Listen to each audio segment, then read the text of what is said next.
Assalamualaikum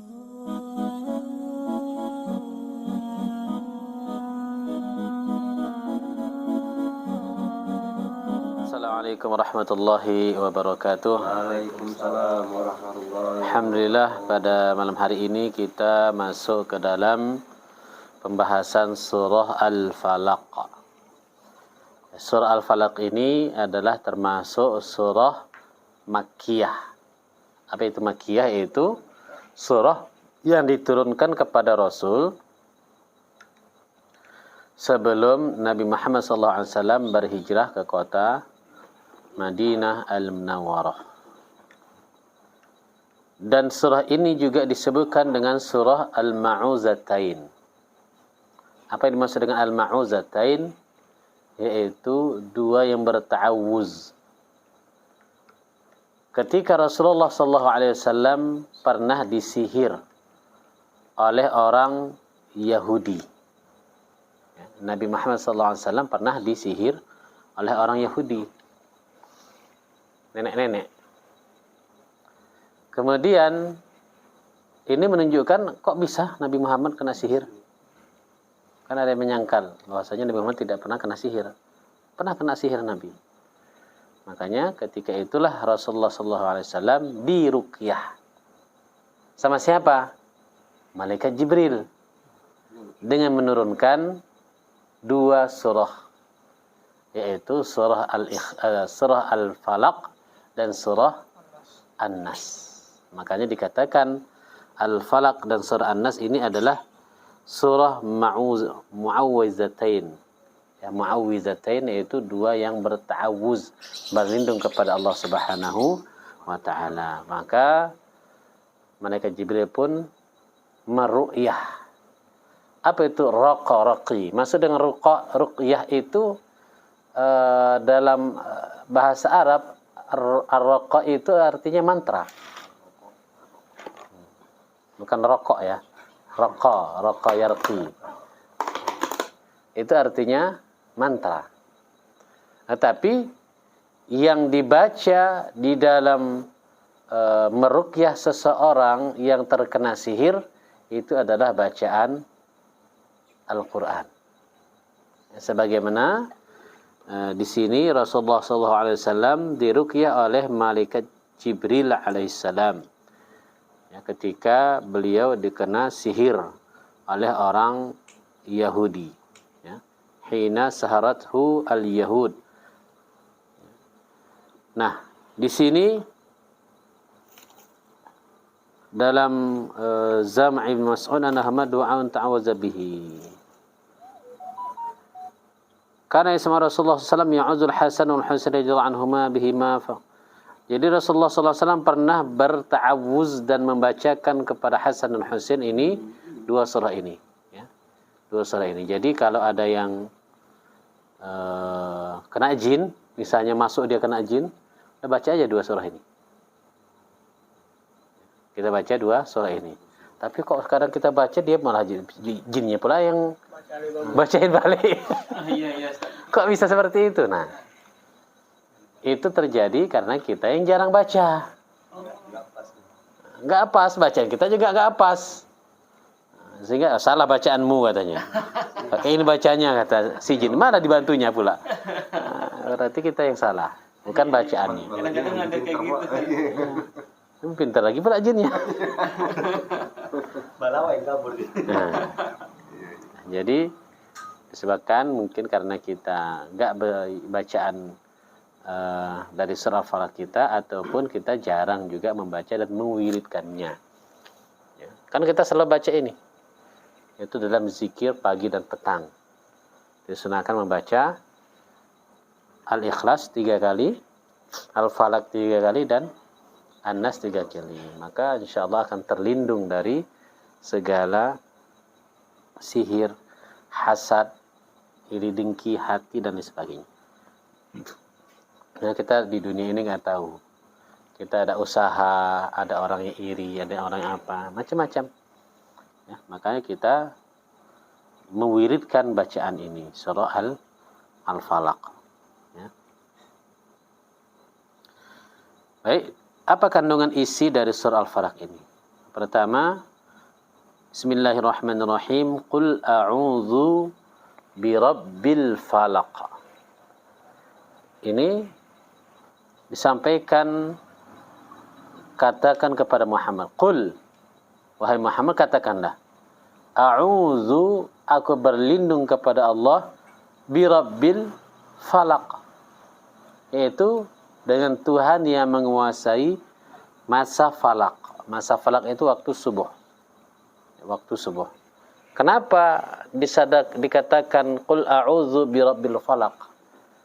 Disebutkan bahwasanya aku berlindung kepada Tuhan yang menguasai waktu subuh. Karena biasanya kalau maling biasanya dia bergerak habis subuh atau sebelum subuh? Sebelum subuh. Nah, orang takut pun kalau keluar rumah pun sebelum subuh.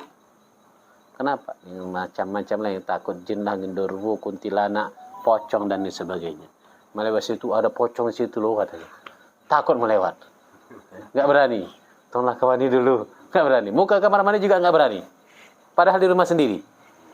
Di rumah sendiri mau ke kamar mandi. Tak, bang, kawanilah kamar mandi. Kenapa? Takut. Takut kenapa? Tak adalah jin lah, ada apa sih. Padahal jin itu, sesungguhnya jin itu takut kepada manusia.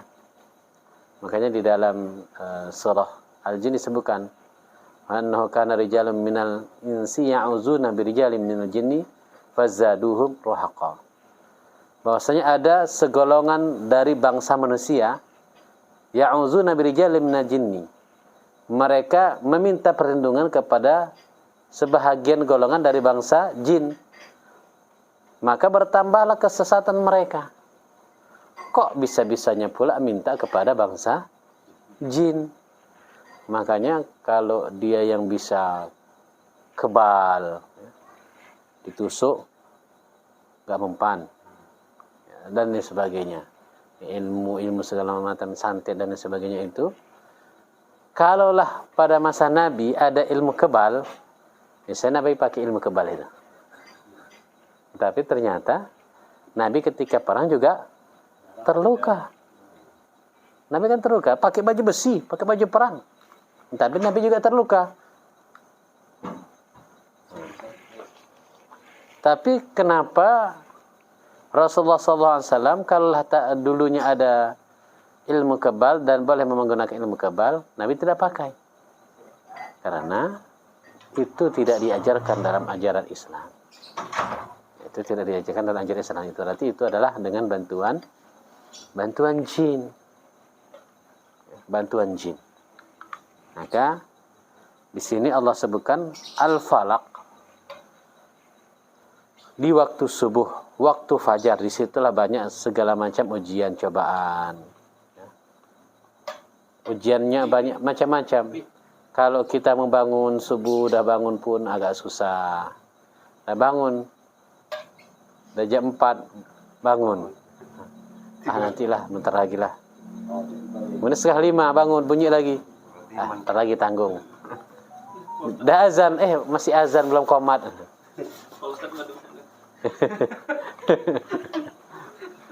Berat untuk bangun dan sebagainya, itu adalah al-falaq tadi. Waktu subuh itu susah untuk bangun. Kenapa? Setan itu luar biasa ganggunya itu. Kita membuka mata ibaratnya lebih susah, lebih berat daripada mengangkat besi. Mengangkat besi gampang aja. Angkat besi gampang. Tapi buka mata waktu subuh, itu berat kali. Jadi kalau misalnya pakai ilmu kebal itu kita nggak boleh lah ya. Itu kan dengan golongan orang setan juga. Nggak boleh apa? Nggak pakai ilmu kebal. Ya nggak boleh. Tapi kenapa kadang-kadang pakai ayat suci Al-Quran juga? Ya, betul. Itu menggunakan ayat suci Al-Quran. Itu ditarekahkan, diamalkan. Baik dengan puasa, puasa ada puasa muti, ada petu geni, ada puasa macam-macam. Macam-macam puasa untuk mentarekahkannya sehingga dapatlah dia tadi kebal. Jadi Al-Quran ini juga ketika dibaca sesuai dengan keinginan ataupun tujuan dan niat orang tersebut. Allah beri, tetapi itu yang masuk adalah jin tadi. Jin tadi yang membuat dia kebal. Kalau orang kebal bagaimana caranya? Macam-macam lah dibawa orang tuh. Ada yang pakai bambu, dibacakan ayatnya dah menggelepar dia. Tapi kalau yang betul bacaannya, kesalahan berselema enggak juga. Sampai baca daya begini aja deh kan. Kalau lagi sholat, diapain, mental semua. Ya itu. Baca daya itu. Taruhlah dulu pada masa Nabi juga ada ilmu tenaga dalam, udah Nabi begini aja. Ada musuh sana. Udah kecampak semua kan? Iya. Ngapain pakai pedang jauh-jauh langsung orang. Kalau ada ilmu dulu, berhadapan ketika musuh mau dihantam jatuh, mau dihantam jatuh. Kenapa sekarang kok ada ilmu seperti itu kan gitu? Itulah dia istilahnya, yang ilmu-ilmu seperti itu semuanya datang dari jin. Datang dari jin, jadi tidak usah kita amalkan, tidak usah kita apakan. Ya normal-normal saja. Nabi juga berdarah, Nabi juga patah giginya, kena apa? Tusuk juga, kena pedang dan sebagainya, kena panah. Itu sekelas Nabi. Nah, itu menunjukkan bahwasanya Nabi juga manusia dan tidak mengamalkan amal-amalan tadi, ilmu-ilmu kebenaran dan sebagainya. Iya. Nah, itu jadi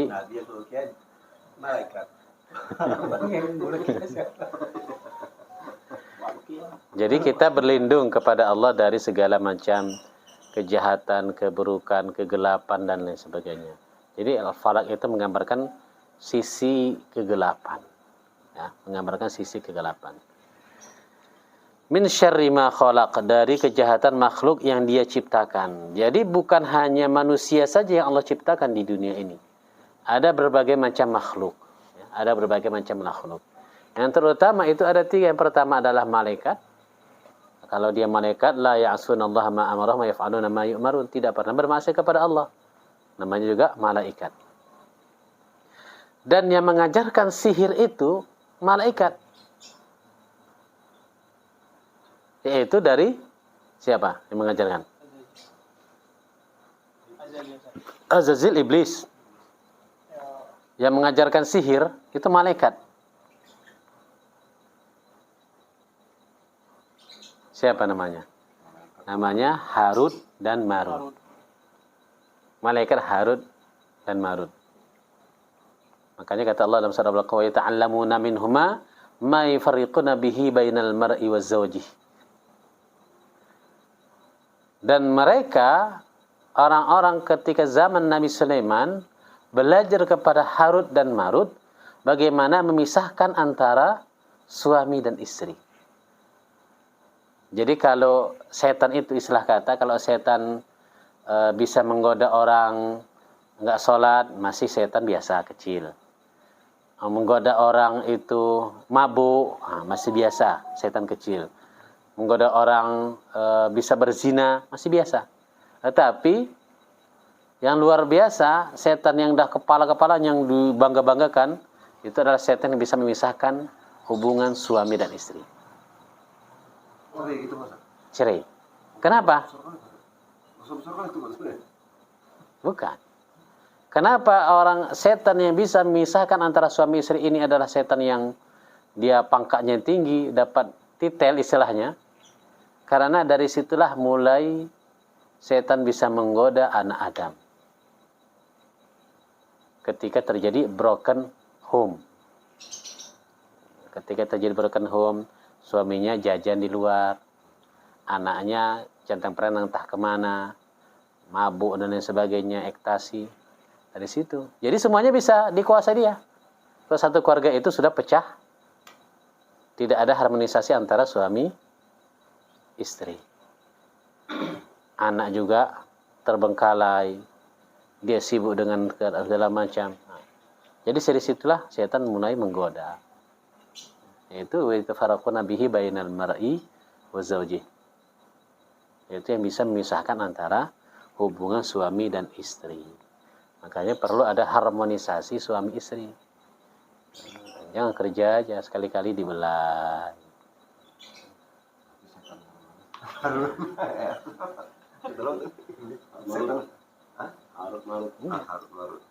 Malaikat yang mengajarkan. Malaikat Harut dan Marut yang mengajarkan itu. Mengajarkan sihir. Kenapa diajarin gitu, Ustaz? Padahal itu kan nggak boleh gitu. Jadi sebagai cobaan bagi manusia. Wa ma hum bidarrina bihi illa biiznillah. Dan mereka itu tidak bisa memberikan mudarat kecuali dengan izin Allah. Orang percaya, oh bagus apa ini bisa ini. Makanya kalau orang yang sakit, jangan datang ke dukun. Kalau sekarang bukan dukun, apa namanya? Paranormal, orang pintar. Apa namanya lagi? Sudah dirubah istilah itu, bukan lagi dukun. Tetapi dah jadi orang pintar. Mau kemana? Ke orang pintar itu ada sana. Kalau dia datang ke orang pintar, berarti kan dia akan bodoh kan? Orang tua ya kan, orang tua. Itu dalam arti kata yang kesambat itu ada. Kesambat dia ada, memang jin itu ada. Jadi kan tadi ada 3 makhluk Allah. Malaikat, manusia, dan jin. Manusia makhluk yang kasar. Jin makhluk yang halus. Dia bisa masuk ke dalam seluruh tubuh manusia. Dan bisa menguasai manusia itu sendiri. Kenapa? Karena dia mengalir di aliran darah. Dia mengalir di aliran darah. Dan setiap kita ada jinnya. Setiap ini kita ada jinnya nih. Iya, setiap kita ini ada jinnya. Kita mati, jinnya nggak mati. Kita mati, jinnya nggak mati. Maka kok bisa ada orang yang kesurupan ini, mama baru apa datang ini, kalian nggak pernah kunjung ke rumah mama. Tahu dia cerita semuanya. Kenapa? Tahu dia cerita semua. Kenapa? Ya karena memang dia jin korinnya tadi. Ya tahu lah dia. Kalau selama hidup mulai dari bayi udah lahir. Hanya satu yang nggak ada jin korin, yaitu Nabi Muhammad.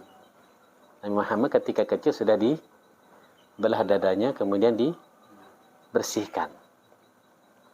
Dan dibuang jinnya, nggak ada itu. Nah kalau kita semuanya ada jin korinnya. Jadi min syarri ma khalaq, dari kejahatan makhluk-makhluk yang Allah ciptakan tadi. Baik dari manusia, baik dari bangsa jin. Dan manusia itu juga ada setannya juga. Bukan jinnya yang setan. Bahkan manusia lebih setan daripada setan. Manusia lebih setan lagi. Lebih setan daripada setan. Makanya mina jinnati wan nas. Berlindung daripada jin dan manusia. Mau dia sholat, mau pergi mengaji, alah ngapainlah kau ngaji-ngaji. Udah sini aja kita, duduk-duduk ngobrol nyantai aja bro, nyantai. Orang masih muda lagi.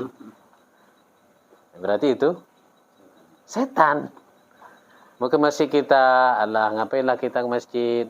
Udah di sini aja, ngapain baik-baik kali. Orang ngapain ini? Udah diajak dia ngobrol, diajak dia melalaikan. Tugasnya melalaikan. Berarti setan yang berwujud manusia. Itulah setan yang berwujud manusia. Wa min syarri ghasiqin idza waqab, dan dari kejahatan malam apabila dia telah gelap gulita. Nah, biasanya orang lebih takut jalan siang atau jalan malam? Malam. Malam. Takut begal, takut belum lagi yang macam-macam kan di jalan. Sendiri jalan dia.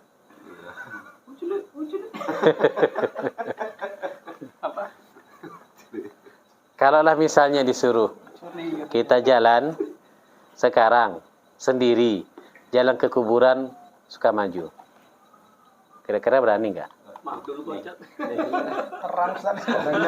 Malam gelap gulita jam 12 atau jam 1. Disuruh datang langsung ke kuburan. Maaf dulu. Terima kasih. Nah, hari kiamat. Dulu mau nomor. Ya lama gue sering gitu. Itu rame. Oke. Masih ada rasa takut kita kan? Nah, takut apa kita? Takut entah muncul pas ada lewat kucing aja, meong dah langsung lari ya. Langsung loncat. Entah yang jatuh apa, pasti ada duduk, duduk, duduk, duduk, duduk. Nah, itu rasa takut itu normal, tapi takut kita hanya pada Allah. Takut kita hanya pada Allah. Makanya disakatakan di sini. Wa min syarri ghasiqin idza waqab. Ketika malam mulailah dia bermunculan apa segala macam kejahatan, segala macam benda, segala macam jin. Jin kok keluarnya kok malam? Siang enggak ada keluar dia. Kira hantu keluarnya malam. Kapan? Malam. Kok siang enggak muncul ya? Setan ke siang kayaknya. Kalau dalam film-film sih saya nggak ada keluar. Tahu nih. Hampir gitu. Dalam film-film. Kayak ini kan pas siang kan ada yang bilangin kayak kita ziarah dia ngeliat kita. Berarti kan siang tuh ada juga gimana? Ya memang ada lah. Jin itu siang juga ada. Malam juga ada. Orang kesurupan kan enggak siang, enggak malam aja. Siang juga. Kenapa orang itu takut malam? Itulah sifat manusia takut kegelapan.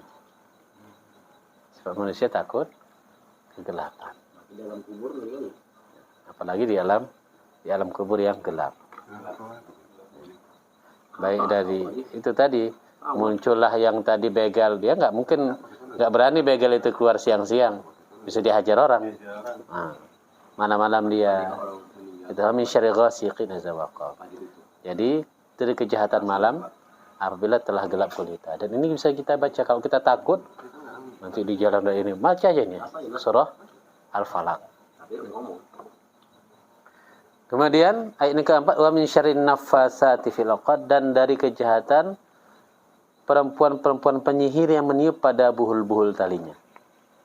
Nah, jadi kerjanya sihir itu dia mengambil satu benda dari orang yang mau disihir. Nabi disihir dari bekas rambutnya, rambut Rasulullah, rambut Nabi. Nah, kita ini bisa disihir, disantet istilahnya. Entah diambil rambutnya, entah diambil bekas Sekarang foto, bajunya, fotonya dan sebagainya dari situ, dan dihembuskan. Ini kan disampaikan Allah. Yang meniup pada buhul-buhul tadi, pada tali-tali, sehingga dia yang perut gembung, ada masuk paku, ada masuk segala macam kaca. Ketika di ronsen, nggak ada apa-apa. Di ronsen dia sehat aja. Tapi demam, sakit perut, melintir, sebagai macam banyak paku dan sebagainya. Nah, itu adalah kerjaannya jin tadi. Disihir. Ya, disihir. Dimasukkan paku dari sini, udah masuk ke dalam perut dia di sana. Dan memang dikeluarkan paku. Kok bisa seperti itu? Itulah kerjaannya jin tadi. Makanya ketika kita mau tidur, dibacalah Al-Ikhlas dan Al-Mu'awwidzatain, Al-Falaq dan An-Nas, supaya terlindung dari sihir. Ketika ada orang mau sihir kita, ada orang yang mau berbuat jahat kepada kita, maka terlindungi dengan membaca surah ini. Ya. Jadi sihir itu dia betul nyata adanya. Kita tidak memungkiri dan tidak menafikan bahwasanya ada sihir. Tetapi sihir itu sendiri tidak bisa memberi mudarat, tidak bisa memberi manfaat illa biiznillah, kecuali dengan izin Allah. Maka kita juga meminta perlindungan kepada Allah agar kita terhindar daripada segala kejahatan-kejahatan sihir. Karena kita nggak tahu ketika mau jualan atau apa, ataupun ketika di jalan tersenggol orang, awas kok ya. Biasa kalau orang Jawa orang apa, dia diam aja. Tapi di rumah langsung dimainkannya. Itu supaya kita terhindar daripada segala macam bentuk itu, maka kita berlindung kepada Allah, yaitu dengan membaca surah Al-Falaq ini. Termasuk kadang orang yang dia tadi yang apa sihir, benci kali nengok muka suaminya dah benci dia. Nengok muka apanya? Nengok wajah istrinya enggak asur lagi dia. Tapi nengok wajah muka istri orang, suruh kali dia. Berarti ada something wrong. Berarti ada sihir atau apa segala macam. Atau dulu ketika mau nikah diperetnya. Ada juga. Muka suaminya jelek kali. Istri cantik kali. Ada tuh warga menurung.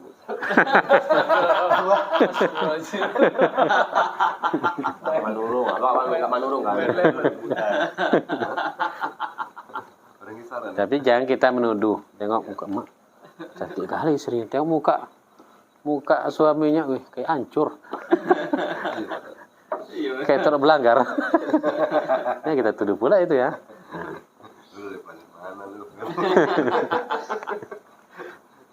Kemudian kelima min syarri hasidin idza hasad, dan dari kejahatan orang yang dengki apabila dia mendengki. Jadi kedengkian atau ain itu juga bisa terjadi. Ain, makanya Rasulullah SAW berlindung kepada Allah dari ain. Ain ini apa? Hasad atau dengki ataupun rasa kekaguman, takjub seseorang. Misalnya ada anak orang yang cantik, yang ganteng, cantik kali anak ini. Tiba-tiba besok dia demam. Maka anak ini telah terkena ain. Terkena ain. Dari hasad atau dari dengki atau dari ta'ajub. Ketakjubannya yang terlalu berlebihan. Makanya kalau kita memuji anak, memuji orang itu selalu disandingkan dengan kalimat Allah. Subhanallah, kok cantik kali ya. Masya Allah, ganteng kali anak ini. Pintar kali ya. Mesti kita sebutkan Subhanallah, Masya Allah. Kita sebutkan, sandingkan dengan lafaz Allah supaya tidak terkena ain. Anak-anak aja ya, Bang Epin. Ya. Diucapkan anak-anak, istri orang jangan. Ya. Masya Allah, cantiknya ibu ini. Dari mana, Bu?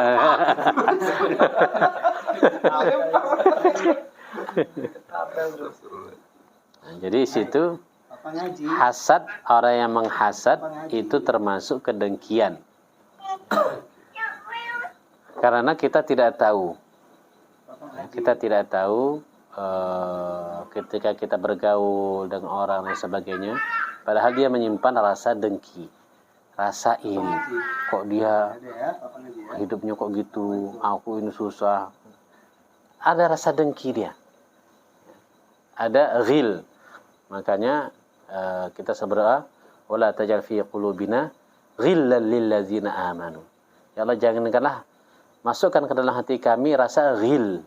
Rasa ghil, rasa cemburu, rasa sakit hati, rasa ingin mengalahkan orang lain atau sesama muslim sendiri. Itu adalah sifat ghil tadi. Hasad, iri dengki seseorang kepada orang lain. Nah, apakah boleh kita iri kepada orang lain? Ada yang dibolehkan. Dibolehkan iri ini maksudnya bagaimana?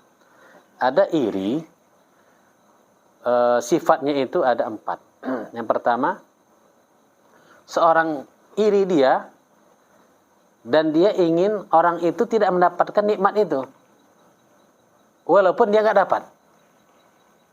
Yang penting orang ini jangan senang. Jadi susah lihat orang senang. Senang kalau lihat orang susah.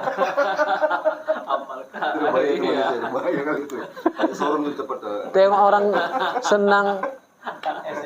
Sebelah kawan baru beli TV baru. Besok masuk lagi tempat tidur baru. Besok lagi masuk kulkas baru. Ini yang kepanasan. Itu ada rasa iri. iri hati, dengki itu tadi. Kalau bisa orang itu janganlah dia mendapatkan sesuatu. Itu kalau sifatnya susah lihat orang senang, senang nih orang susah. Pas dia dapat musibah, senang kali. Nah ya, padahal rasain kau katanya. Nah, itu yang pertama. Dengki, ingin orang lain itu susah. Ingin orang lain itu tidak mendapatkan rezeki itu walaupun dia nggak dapat. Yang kedua, iri dengki yang dia iri kepada orang lain tetapi dia kepengen supaya nikmat itu pindah kepada dia. Kepengen dia nikmat itu pindah kepada dirinya. Itu juga termasuk iri. Ya, iri dia tetapi pengen nikmat itu pindah, janganlah dia aja. Masa dia terus dapat, aku nggak dapat, ya Allah, kayak mana ada ya Allah. Itu dia juga ada masuk iri. Itu iri yang kedua. Dan yang ketiga, ya, dia juga iri, dengki hati.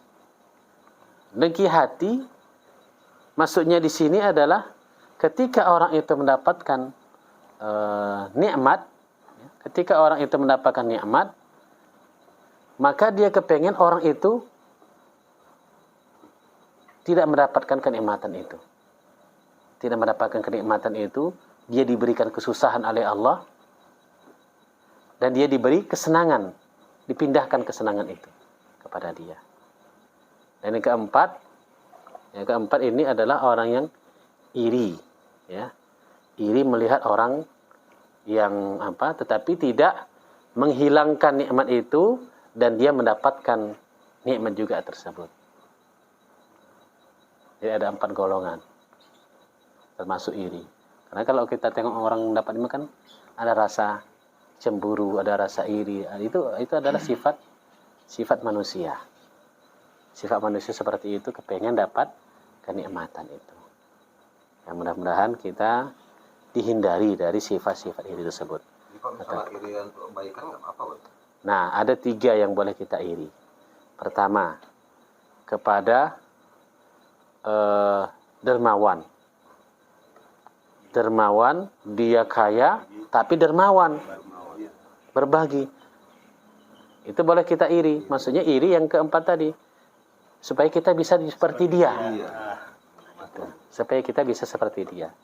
Yang kedua, orang yang alim, orang yang berilmu. Dan ilmunya dia mengajarkan orang lain. Maka itu yang termasuk ilmu yang tafi'u bihi. Itu kita juga boleh. Jadi kemudian yang ketiga adalah orang yang mujahid, yang berjuang di jalan Allah. Dia tidak bisa berjuang seperti orang tersebut. Jadi beda kalau orang-orang yang beribadah, orang yang hanya beribadah saja dengan orang yang berjihad di jalan Allah. Berjihad, berdakwah dan lain sebagainya. Kenapa? Ada syairnya Ibnu Mubarak kepada Fudail. Ibnu Mubarak ini seorang ulama tabi'in. Kepada Fudail yang dia selalu beribadah di Masjidil Haram. Ibnu Mubarak ini selalu berjihad, berdakwah dan sebagainya.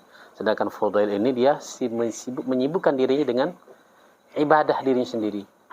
Dengan puasa, dengan qiyamul lail dan sebagainya. Sehingga dia sibuk dengan ibadahnya, menangis. Nah, membuat syair Ibnu Mubarak ini. Dia mengatakan bahwasanya wahai orang yang dia penyembah ataupun khadimul haramain, ya khadimul haramain, wahai orang yang berkhidmat kepada 2 tanah haram, yang beribadah di 2 tanah haram. Engkau dengan ibadahmu tal'abu, bermain-main. Sedangkan kami di sini berjihad di lapangan ini, mendakwakan orang dan sebagainya. Disinilah kami mendapatkan ladang pahala kami yang besar.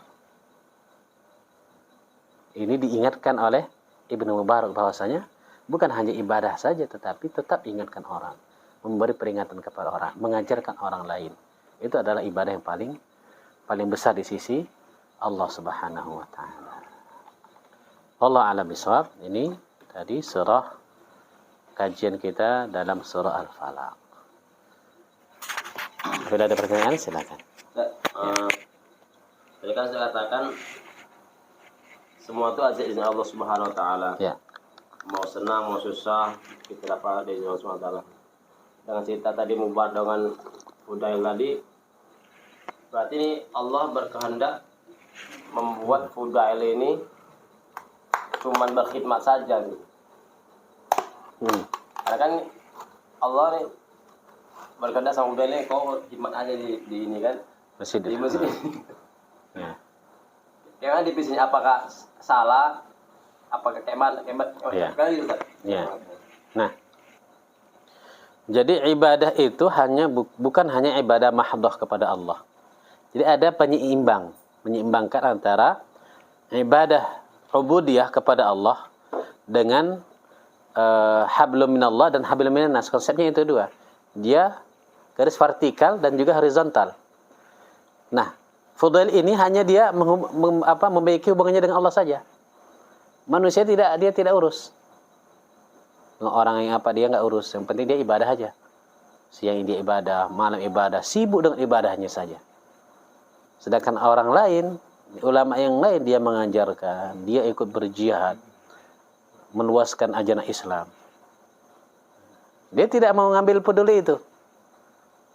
Jadi keutamaan, jadi tadi makanya kata Rasulullah SAW, keutamaan seorang alim daripada seorang abid, ya, satu rakaatnya tidurnya orang yang alim itu ada dalam satu hadis tidurnya seorang yang alim itu lebih baik dari 1000 rakaat seorang yang abid. Itu tadi dan juga la yasawil qa'idunal, tidak sama orang yang qa'id yang duduk dengan orang yang berjihad di jalan Allah. Itu perbedaannya antara orang hanya ibadah saja dengan orang yang dia memang mendakwahkan, berjihad, keluar menyampaikan kepada manusia. Itu perbedaannya. Perbedaan antara langit dan bumi. Kalau kita nggak ada masuk sini, di mana masuknya? Itu sangat beda deh saja. Berbeda. Perbandingan antara ibadah sama ininya, ilmu Dakwah, jihad, menyampaikan manusia, ya.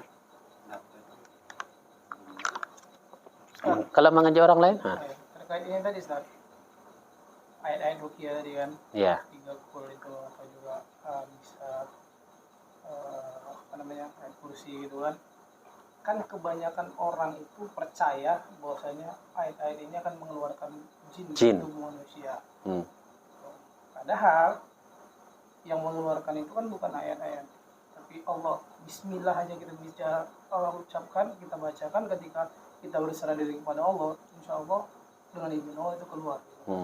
Nah, yang kebanyakan orang percaya dengan ayatnya tadi, walaupun memang ayat kursi itu kan turunnya itu pengakuan si jin dengan manusia, dengan sahabat, bahwasanya bacakan ini aku akan lari gitu. Dan dia jumpai Rasul bilang, ya Rasul tadi setan bicara gini. Karena itulah satu-satunya yang dia berkata benar gitu. Jadi Rasul bilang bahwasanya memang kalau kita baca ayat kursi dia akan lari. Walaupun Rasul bilang itu, tapi kalau kita percaya dengan ayat kursinya atau dengan Al-Qur'annya Allah, itu akan keluar. Ini kan termasuk syirik kita. Nah, tapi kalau kita percaya dengan apapun yang kita baca dalam Al-Quran itu, tapi kita percaya bahwasanya ya bukan Al-Quran yang mengeluarkan, tapi Allahnya yang mengeluarkan atas izin Allah. Nah, itulah sebenarnya sejatinya bacaan itu. Ya. Jadi kaitannya antara kepercayaan kita kepada apa. Ya.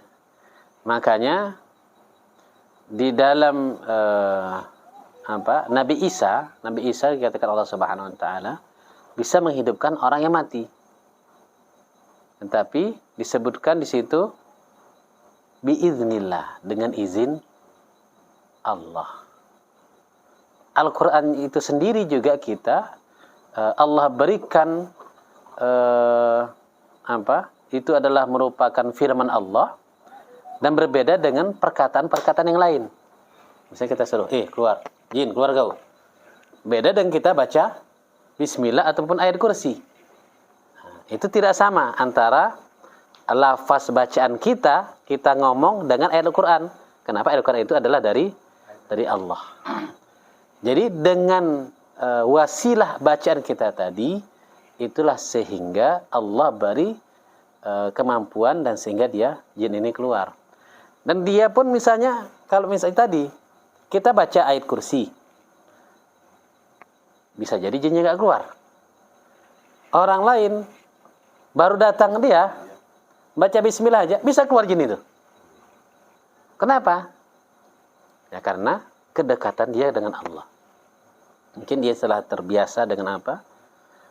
Jinnya dah nampak. Jadi kan dia nampak juga dia. Ini orang siapa yang datang?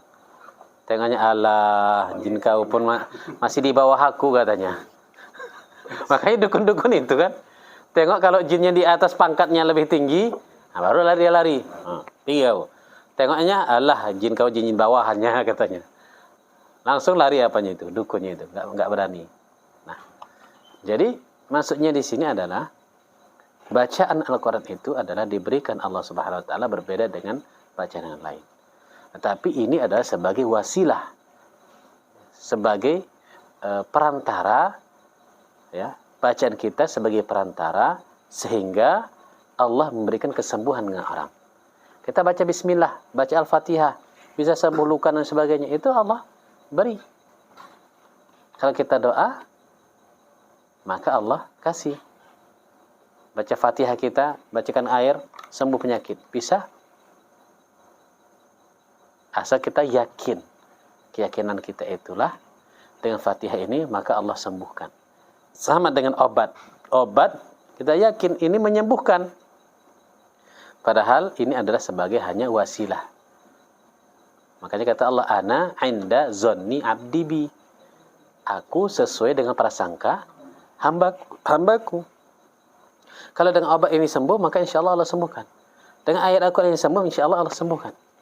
Tergantung kita lebih cenderung kepercayaan kita, kecenderungan kita dengan apa. Itu tadi.